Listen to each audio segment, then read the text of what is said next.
So anyway, this is the guy. I don't even know, Luca Magnotta.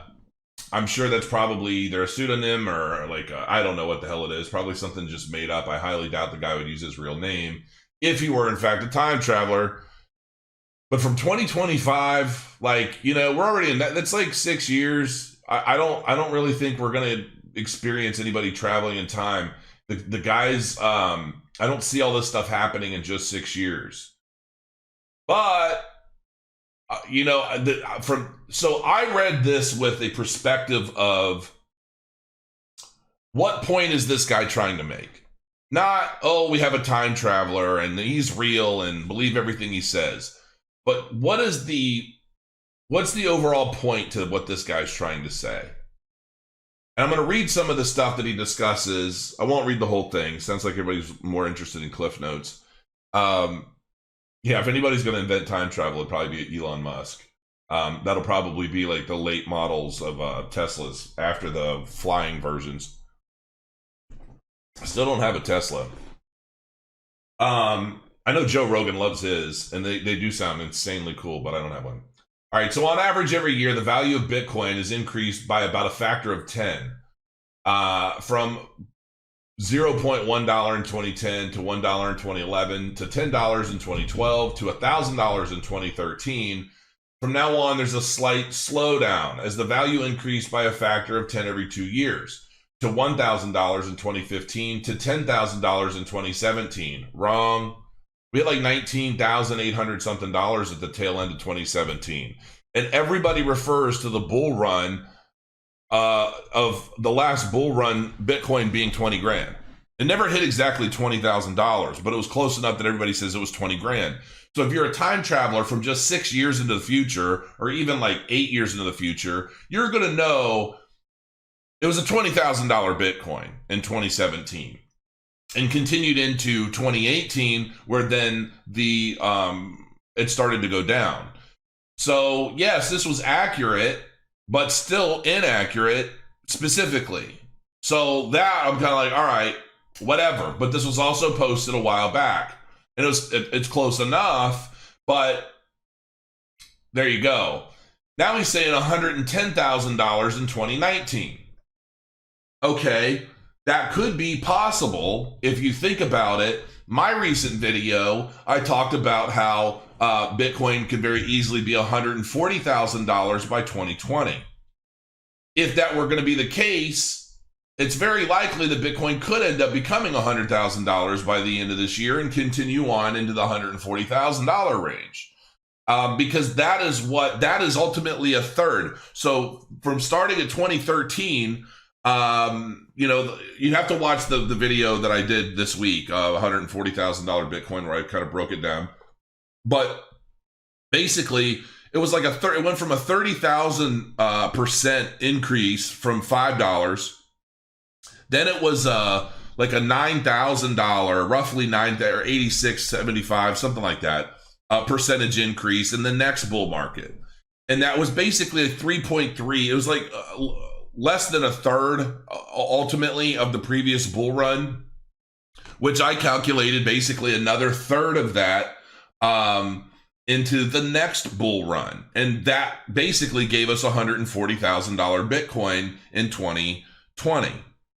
And I think that's entirely probable. I truly think that's entirely probable. And so it could potentially make sense that Bitcoin does hit $100,000 in 2019.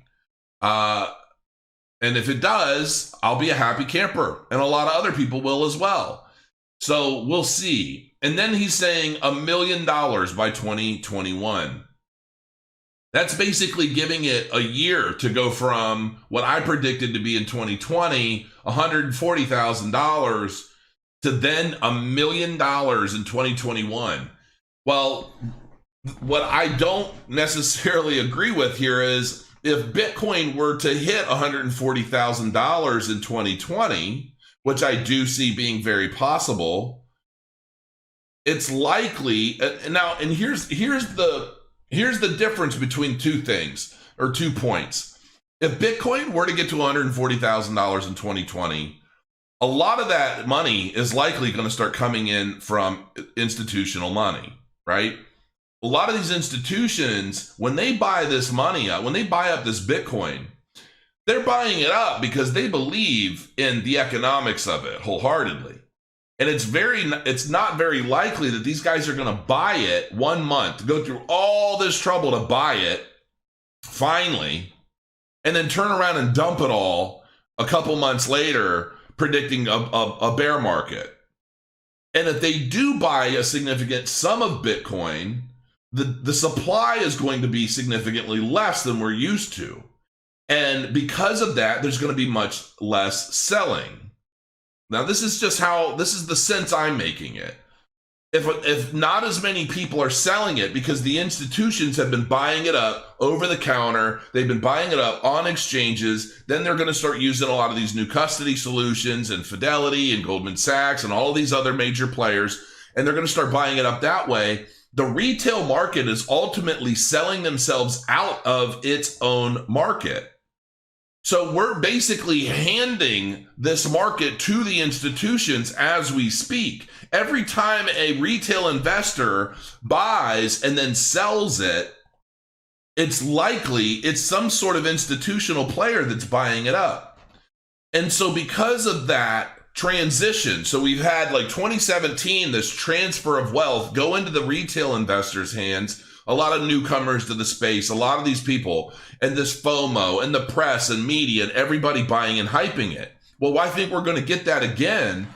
And I think we're going to get a lot more people this time around than the previous bull market, and then a lot more people compared to the previous bull market thereafter. And so we're creating this cycle effect, this cyclical economy of cryptocurrency. And it's all based off of newcomers coming into the space, the people that came before them selling off to them at their highs because they have a better fundamental understanding as to what to expect and when things are going to happen and what's going on. But now we've got the big, it's almost like the kids have been playing and now the parents are coming home. And the parents realize you're playing with very expensive toys and they're going to take them from you. And that's kind of how I look at it from an institutional standpoint. So it's very likely that these institutions could drive up the value of Bitcoin to $1 million in 2021. I'm not saying it's not impossible. I'm just saying that if it's left in the hands of the retail market, I don't see it as being very likely. Now, there are just over 19 million Bitcoin known to be used in the world today. There are a few 100,000 that were permanently lost. I think it's actually more than that. And we're still dealing with a population of just over 7 billion people today. On average, this means that the average person owns just under 0.003 Bitcoin. Remember, I did that one video where I talked about could a Satoshi be worth $1 someday? I hadn't even seen any of this stuff at that point. So this is what makes this article interesting. However, due to the unequal distribution of wealth in my world, the mean person owns just 0.001 Bitcoin. That's right. Most of you reading this today are rich. I personally live next to an annoying young man who logged into his old Reddit account 2 years ago and discovered that he received a tip of 0.01 Bitcoin back in 2013 for calling someone a faggot when he was a 16-year-old boy. Upon making this discovery, he bought an airline ticket, left his house without telling anyone anything, and went to a Citadel. The luxuries of the interwebs. And then he goes in to discuss what Citadels are and how basically a lot of the wealthy Bitcoin holders have these Citadels and these gated, private, protected communities and all this other stuff. Now, and this brings me to another point that I've been pondering. In my world, soon to be your world, most governments no longer exist, as Bitcoin transactions are done anonymously, and thus most governments can enforce no taxation on their citizens. Most of the success of Bitcoin is due to the fact that Bitcoin turned out to be an effective method to hide your wealth from the government, whereas people entering rogue states like Luxembourg, Monaco, and Liechtenstein were followed by unmanned drones to ensure that governments know who was hiding wealth. No such option was available to stop people from hiding their money in Bitcoin. Now, this actually brought me to a point. Realistically, when you're talking about cryptocurrency transactions and taxation, well, the government was right all over it. I mean, the second this started busting out, government came right out immediately and said, okay, now we're taking some. Like before they've offered it and done like nothing whatsoever to help support it. If anything, they've helped thwart it. And now they're wanting to take their cut. That really, really bothers me. But there's just nothing you can do about it. It's either pay the piper or go to prison, right? And so, when you're talking about the taxation of cryptocurrency, and then they come out and they say, well, because of chain analysis, we're able to, tell everybody, how much Bitcoin you have and how much you've made in cryptocurrency and how much you owe us. But we're not going to tell you that. We want you to tell us. And then if you're wrong, well, then you go to jail, right? It's just this scare tactic. Well, the reality is that the majority of people cashing out cryptocurrency profits are cashing them out on the exchange level.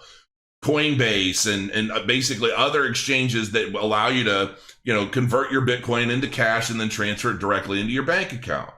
Well, that is monitored. So, that's honest, to be quite frank, that's what I did last year. When I cashed out Bitcoin and I sold it and I paid off bills and all that stuff, I did it through Coinbase. And so my accountant is calculating all of that, all those transactions for my tax purposes.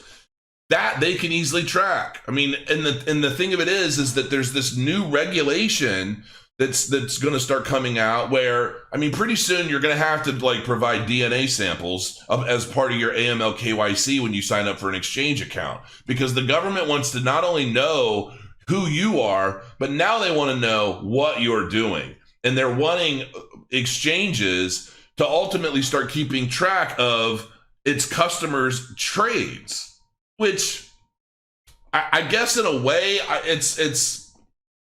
it's not like an impossible thing, but to put that on exchanges, to me is kind of bullshit. Like, obviously, preparing to launch an exchange, you got to do what you got to do. But, it's so as if exchanges don't have enough to worry about. I think the government really needs to focus on stopping hacks and being able to track. If your chain analysis can tell everybody exactly what they made in crypto to confirm their taxes, why can't you track down these hackers and fucking arrest them? That's what it's all such bullshit to me. And it's like, why can't you just get real about it? Start doing some good for the space instead of thwarting everything, shutting down a lot of stuff, taking your cut, and then making matters worse. There is more fraudulent terrorist activity using fiat currencies than there are cryptocurrencies. And so it's all, to me, just like a big ploy. And it kind of leads me to this whole kind of concept of, when I see big articles like this, and they break down this guy breaks down a whole bunch of stuff that I find extremely interesting, talking about the countries and the nations who are kind of pseudo left standing, and how in Africa, surveys show that an estimated 70% of people believe that Bitcoin was invented by the devil himself. There's a reason for this. It's a very sensitive issue that today is generally referred to as the tragedy. The African Union had ambitious plans to help its citizens be ready to step over to Bitcoin. Governments gave their own citizens cell phones for free, tied to their government ID, and thus government sought to integrate Bitcoin into their economy. All went well until the tragedy. That is, a criminal organization believed to be located in Russia exploited a hardware fault and the government issued cell phones. It's believed that the entire continent of Africa lost an estimated 60% of its wealth in a period of 48 hours.